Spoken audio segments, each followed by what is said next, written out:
إن الحمد لله تعالى نحمده ونستغفره ونسترشده ونعوذ بالله تعالى من شرور أنفسنا ومن سيئات أعمالنا. من يهد الله فهو المهتد ومن يضلل فلن تجد له وليا مرشدا. وأشهد أن لا إله إلا الله وحده لا شريك له، له الملك وله الحمد وهو على كل شيء قدير، أحد في ذاته وأحد في أسمائه وصفاته، لا ند له ولا كفء ولا مثيل، جل عن الشبيه والنظير والمثيل، ليس كمثله شيء وهو السميع البصير. تتابع بره واتصل خيره وكمل عطاؤه وعمت فواضله. وأشهد أن محمدًا عبده ورسوله وصفيه من بين خلقه وخليله. صل اللهم وسلم وزد وبارك وأنعم عليه وعلى آله وأصحابه أجمعين، صلاة وسلاما دائمين متلازمين متكاملين إلى يوم الدين. عباد الله، أوصيكم ونفسي المذنبة بتقوى الله عز وجل في السر والعلن، فهذه هي وصية الله عز وجل للأولين والآخرين. ولقد وصينا الذين أوتوا الكتاب من قبلكم وإياكم وأن اتقوا الله. يا أيها الذين آمنوا اتقوا الله حق تقاته ولا تموتن إلا وأنتم مسلمون. يا أيها الناس اتقوا ربكم الذي خلقكم من نفس واحدة وخلق منها زوجها وبث منهما رجالا كثيرا ونساء، واتقوا الله الذي تساءلون به والأرحام، إن الله كان عليكم رقيبا. يا أيها الذين آمنوا اتقوا الله وقولوا قولا سديدا يصلح لكم أعمالكم ويغفر لكم ذنوبكم، ومن يطع الله ورسوله فقد فاز فوزا عظيما. أما بعد، فإن أصدق الحديث كتاب الله، وخير الهدي هدي محمد صلى الله عليه وسلم، وشر الأمور محدثاتها، وكل محدثة بدعة، وكل بدعة ضلالة، وكل ضلالة إلا وصاحبها في النار، أجارنا الله وإياكم من شر ذلك. حال السلف مع التوبة والرجوع إلى الله عز وجل، هذا هو موضوع خطبتنا لهذا اليوم.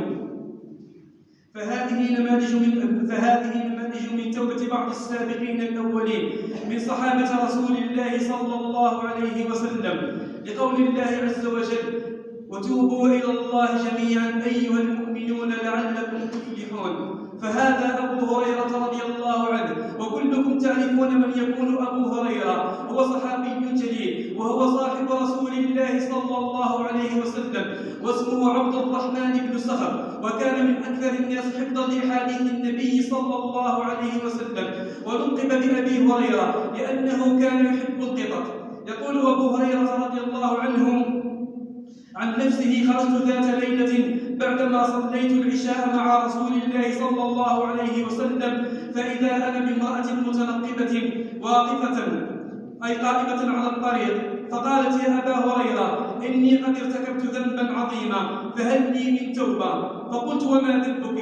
قالت: إني زنيت وفعلت كذا وكذا. فقالت: وقتلت ولدي من الزنا. فقلت لها: هلكت وأهلكت، والله ما لك من توبة. فشهقت شهقة وخرت مغشيا عليها. ومضيت فقلت في نفسي: أفتي ورسول الله صلى الله عليه وسلم بين أظهرنا، أفتي ورسول الله صلى الله عليه وسلم موجود بيننا. فلما أدركت الصباح غدوت إلى رسول الله صلى الله عليه وسلم، أي ذهبت إلى رسول الله صلى الله عليه وسلم، وقلت: يا رسول الله، إن امرأة استفتتني البارحة في كذا وكذا. فقال رسول الله صلى الله عليه وسلم: إنا لله وإنا إليه راجعون. أنت والله هلكت وأهلكت. أين ذهبت أو أين كنت عن هذه الآية: والذين لا يدعون مع الله إلها آخر ولا يقتلون النفس التي حرم الله إلا بالحق ولا يزنون، إلى أن بلغ قوله عز وجل: فأولئك يبدل الله سيئات عنهما. يقول أبو هريرة رضي الله عنه قال: فخرجت من عند رسول الله صلى الله عليه وسلم وأنا أعدو في سكك المدينة، أي أنا أجري في سكك المدينة، وأقول: من يدلني على امرأة استفتتني البارحة في كذا وكذا؟ والصبيان يقولون: جن أبو هريرة، حتى إذا كان الليل لقيتها في ذلك الموطن فأعلمتها بقول رسول الله صلى الله عليه وسلم وبشرتها بأن لها توبة، ففرحت وشهقت شهقة من الفرح والسرور، وقالت: إن لي حديقة وهي صدقة للمساكين لذنبي أو تكفيرا لذنبي. أرأيتم أيها الإخوة الأفاضل خطأ واحدا ارتكبه أبو هريرة رضي الله عنه بسبب فتوى كانت أن تؤدي به للهاوية، وهذا هو سبب توبته ورجوعه إلى الله عز وجل. نعم، فكيف بحالنا اليوم مع الأسف الشديد؟ افتراءات وكذب وتدليس وبهتان وقول على الله عز وجل بغير علم وهلم شرا. لكن هؤلاء القوم كانوا وقافين عند حدود الله عز وجل. وهذا الفضيل بن عياض رحمه الله التابعي العابد الزاهد الذي كان في زمانه يلقب بعابد الحرمين، روي عن الفضيل رحمه الله تعالى أنه كان من قطاع الطرق، أي كان يقطع الطريق، فخرج ذات ليلة للطريق فإذا هو بقافلة قد انتهت إليه، أي قد توقفت إليه ليلا، فقال بعضهم لبعض: اعدلوا بنا لهذه القرية، أي ابتعدوا بنا من هذه القرية، فإن أمامنا رجل يقطع الطريق يقال له الفضيل.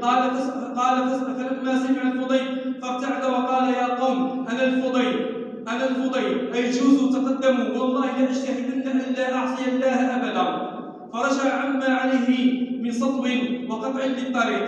وروي عنه أيضا رحمه الله تعالى من طريق آخر أنه أضاف تلك القافلة، أي أنه استضاف تلك القافلة الليلة وقال: أنتم آمنون من الفضيل، وخرج يرتاد لهم علفا أي طعاما. ثم رجع فسمع قارئا يقرأ قوله عز وجل: ألم يأن للذين آمنوا أن تخشع قلوبهم لذكر الله. بعدما سمع هذه الآية الفضيل رحمه الله قال: بلى قد آن. وقيل أنه حينما سمع هذه الآية بكى من سماع هذه الآية، وكانت هذه الآية سبب توبته ورجوعه إلى الله عز وجل. نعم أيها الإخوة الأفاضل، رجال صدقوا الله سبحانه وتعالى فصدقهم، بلغوا ما بلغوا من العتو والطغيان، لكن نهايتهم كانت رجوعهم إلى الله عز وجل الرحمن الرحيم. نعم هذه هي أحوال السلف أيها الإخوة الأفاضل. وهذا عمر بن الخطاب رضي الله عنه قبل إسلامه كان يدفن ابنته الصغيرة في القبر وهي حية، فبعد إسلامه رضي الله عنه كان يضحك تارة ويبكي تارة أخرى. فلما سئل عن ذلك قال: كنت أصنع صنما من التمر فلما أجوع آكله، وكان هذا سبب ضحكه. وقال أيضا: وكنت أدفن ابنتي في التراب وهي حية فلما أتذكرها أبكي، حتى أنزل الله سبحانه وتعالى آية تتلى إلى قيام الساعة، وهي قوله سبحانه وتعالى: وإذا الموءودة سئلت بأي ذنب قتلت. وكان سبب توبته أيضا أيها الإخوة الأفاضل قيل أنها مقاطع من سورة طه، وقيل أيضا أنها مقاطع من سورة الطور، وهي قوله سبحانه وتعالى: إن عذاب ربك لواقع. وهذا هارون الرشيد رحمه الله الخليفة الراشد الزاهد العابد الذي سخرت له القصور والدور، لما قرب أجله ونظر إلى شفير القبر ونظر إلى السماء وقال قولته الشهيرة: يا من لا يزال ملكه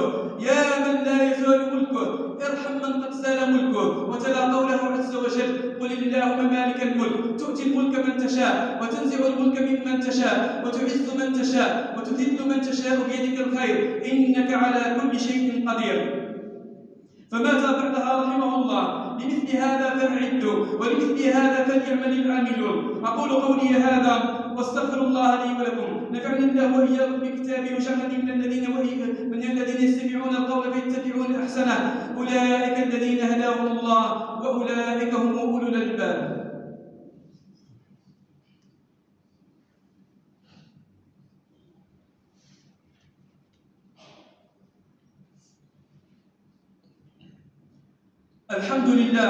الحمد لله رب العالمين، وأصلي وأسلم على نبيه الأمين صلوات ربي وسلامه عليه وعلى آله وأصحابه أجمعين.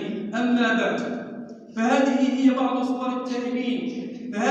بعض صور التائبين الأوابين الراجعين إلى الله عز وجل من لدن صحابة رسول الله صلى الله عليه وسلم إلى سلف هذه الأمة وتابعيهم بإحسان. فلقد كانت توبتهم صادقة، فهذا قليل من كثير لما ذكرناه في قصصهم، بل إن كل قصصهم عبرة وآية. نعم، لقد كان في قصصهم عبرة لأولي الألباب. نسأل الله عز وجل أن يتوب علينا، نسأل الله عز وجل أن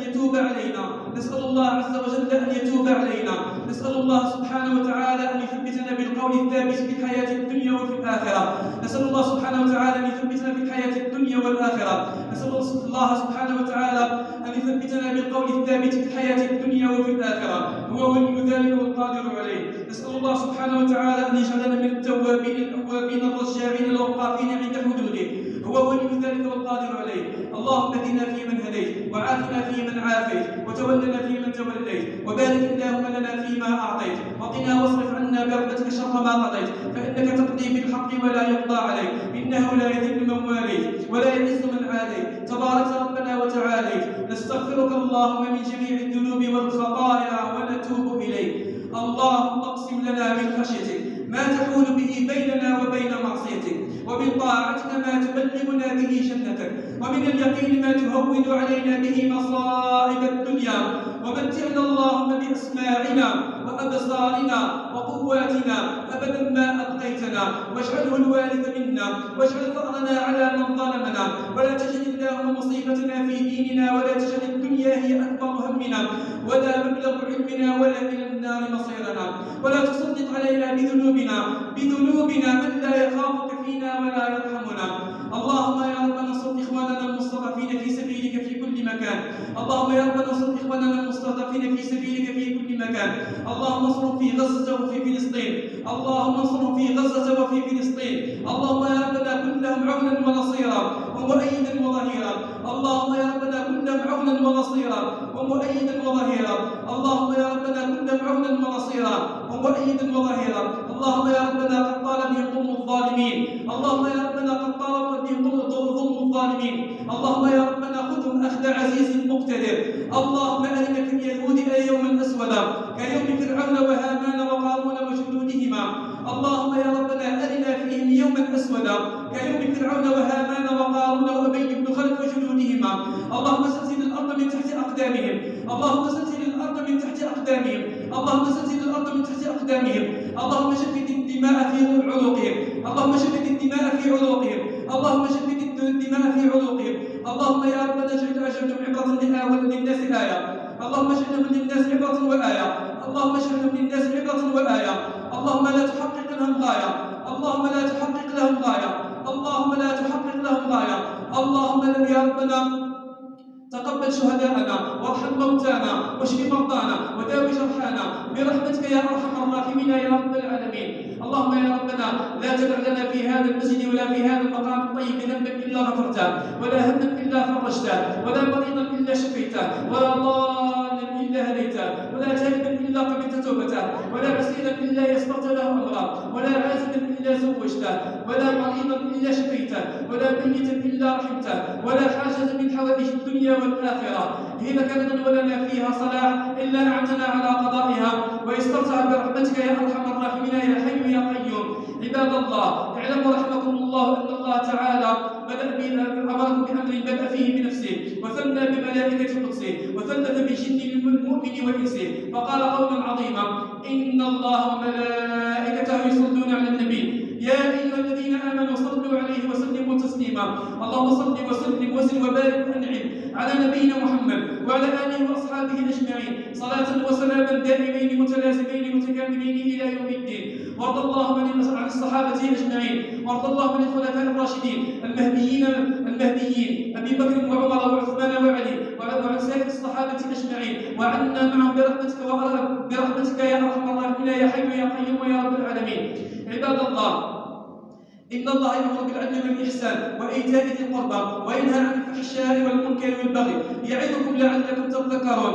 اذكروا الله يذكركم، اذكروا الله يذكركم، اذكروا الله يذكركم، واشكروه على نعمه يزدكم، واستغفروه يغفر لكم، فيا سعادة المستغفرين، ولذكر الله أكبر، والله يعلم ما تصنعون. وأقم الصلاة.